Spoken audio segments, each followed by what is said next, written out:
Welcome to this week's edition of the Cattle Call. I'm Susan Littlefield on the Rural Radio Network. I feel like it is Groundhog's Day because last time Brad Kooima and I talked on this program, we were thinking about all of you cattlemen out there and dealing with this cold weather and the snow, and we're continuing. I mean, it just seems like we're in a giant snow globe that somebody is viciously shaking that we can't seem to get out of. And that's what we're going to talk about today, is how this is really all being affected by the marketplace. And of course, computers versus humans makes for an interesting dynamic when it comes to trading. Well, I mentioned him. Brad Kooima joins us with Kooima Kooima Varilek out of Sioux Center, Iowa. Let's start out with this fact. This weather has had a huge impact on this cattle market and is going to continue to do so in the weeks to come. Susan, it's good to be on. Thank you. When asked, what are the three things that are important on the cattle, I'd say weather. Particularly for those of us in the northern part of the feeding belt here that are impacted by it. Northeastern Nebraska, up to where I sit here, which is northwest Iowa, southeast South Dakota, southwest Minnesota, this area, 20 to 25 inches of snow on top of, the wind and then the bitterly cold temperatures. Yesterday, there was call it Feedlot Forum. Iowa cattlemen put it on here in my hometown, and they asked me if I'd speak a little bit at it. But I had lunch sitting by a couple of nutritionists, and so this just isn't me saying this. This is a couple of nutritionists that cover a big area. I said to them, 1,500-pound steer in a good outside yard. What do you think happened to it the last week? And they both, were like in unison, lost 100 pounds. And I said, yeah, I agree. And I said, and aren't going to get it back, right? And then that started a little bit more of a advanced dialogue about, one guy had an opinion that he thought maybe in 30 days you could get it back as well. So if you gain that 100 pounds back in 30 days, what about the fact that it was supposed to go 3.5 pounds a day for the 30 days that it did? And either way, I get people that say, well, did a lot of cattle die? Some did, but that's not the deal. It's the weight loss and the stunting of these bigger cattle. That's a lot bigger factor. The guys that are bearish are going to say, well, look at so and so, that plant hasn't killed cattle for a couple of days, and look at the kill level. But I think that the lower kill is more than made up for by the weight loss and the lack of efficiency that's caused by this last round of weather, Susan. Well, there's a lot of concerns that are out there, and that brings up a whole nother level. And you and I were talking about this before we started the program, is this computer algorithms versus the human trader out there. I mean, computers could care less if we got, an inch of snow or 22 inches of snow and how it's affecting this cattle market.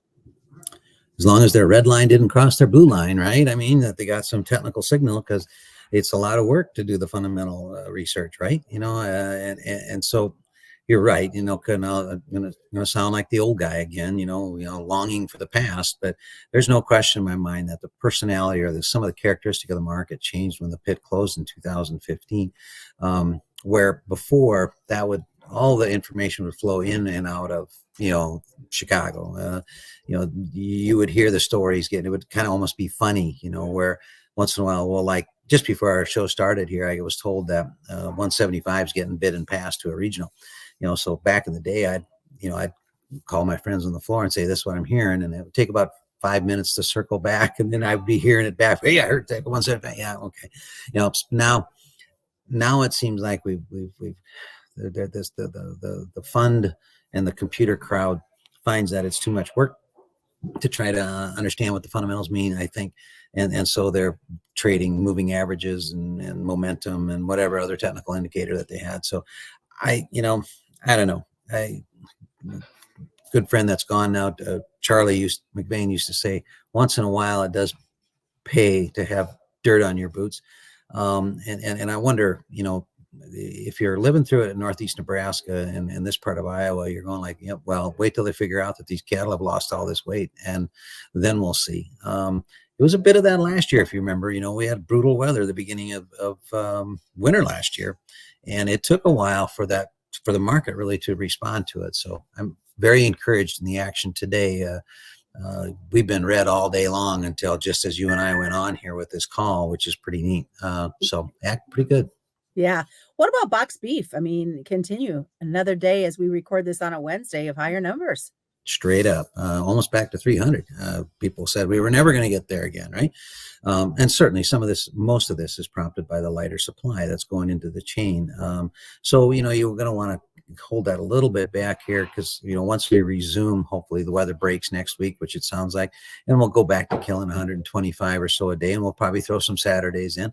But I think now you've primed the pump. Okay. I think that generally beef is priced okay going into the system. I get a lot of yesterday during those meetings. There was a lot of commentary about demand. I don't know. I don't want to belabor the point, but basically the meat cuts last year were a little bit higher than the year before, and certainly higher than the 5-year average. And guess what? We didn't throw any of it away. To me, I think the demand is good when you can sell it this high. So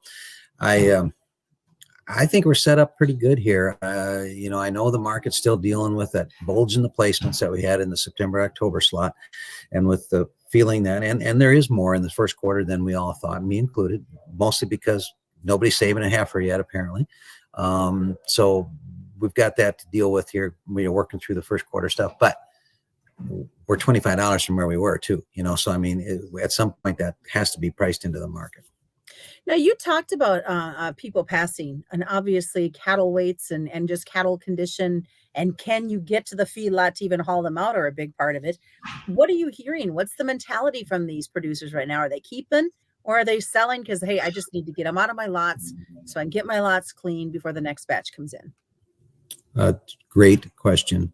Going to get probably a C+ answer to it, but I do think that's the same question I'm asking people, trying to get a feel. I'm getting a little bit of a mixed response, but I will give you an answer because I'm dumb enough to do that. I wondered if guys are sick of it. Okay. I talk to these customers every day, all day long, cattle guys. That's what we do here.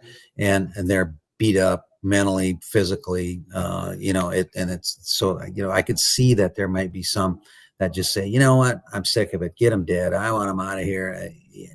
But you get that way. I was kind of watching one of the, regional sale barn has a fat cattle sale here on Wednesdays, and they hardly had any fats. So that's a sale barn, and they're going to get dead that day, right? I mean, they're out of your hair. Whereas you go, say, okay, I want to sell cattle. You start calling to the different buyers, and you're still going to be sitting with them for 2 or 3 weeks. So I think that does change it a little bit. I think maybe the majority of the guys are going to say, I'm not going to sell cattle down here. My cattle are beat up. They're stunted. They're hurt. I'm going to try to get a little boom back on them. I'm going to try to feed them a couple, 3 weeks and see if we don't get a little bit of this compensatory gain back. I don't know that they will, but that's, the farmers are optimistic, right? And so I would think that that's going to be the story. I think that guys will be a real reluctant. And so far, been hearing just a little bit of scattering of this 175 that so far is being passed. Well, 175 was the high of the week last week, and it was a lot higher than what the South did. South only got 172 to 3 at the end of the week, so far I'm kind of encouraged here with a minute or so to go. All right. Sounds good. Thanks so much, Brad. Best way for folks to get a hold of you to have some conversations?